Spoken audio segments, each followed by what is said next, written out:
When I think of Old Testament passages, of course, our mind has to be drawn to the Psalms. And for many of us, that Psalm would be Psalm 23. Of course, this is one of the most beloved Psalms in all of the Psalms. Of course, it's one of the great passages of the entire Old Testament. Almost everyone has heard of the 23rd Psalm.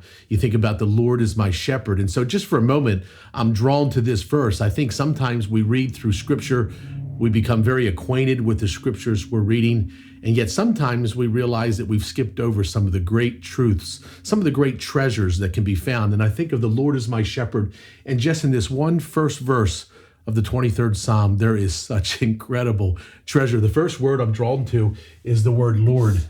And we think, who is the shepherd but the Lord? In the Old Testament, of course, God is meant as the shepherd. We see in different parts of the Psalm where Israel is his flock. So we definitely understand that God is the shepherd. But take this a step farther. It's the Lord is my shepherd. Not our pastor, although that is true. Not someone that is discipling us, although that is true.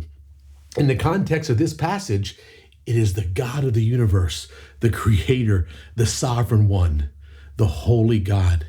That is the God as my shepherd. And if I take this a step further and just take a moment to look at some of the other important words, I have this idea of my.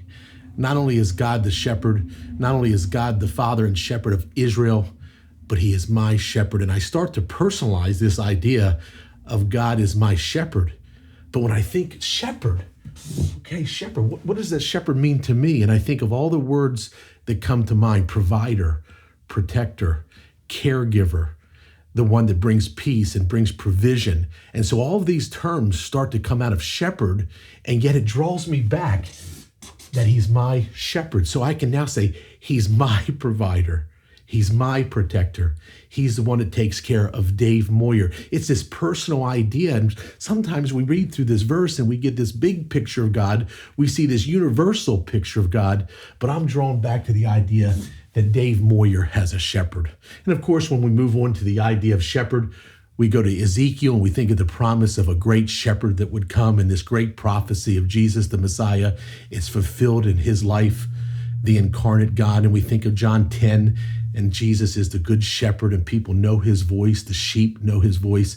So we start to think of all those ideas that come out of shepherd, and we say, oh my goodness, this psalm is for me. It's not for everybody. In a sense it is, but it's directed at me. And David understood, King David, the shepherd, the king, that not only was he a king, and when we understand in Old Testament language, shepherd had this connotation of king because the king shepherded his flock. So David understood those terms, and we see the beauty of God in Scripture where he is tying all of those things at the time of the writing so that there would be this importance and this understanding of what was being said.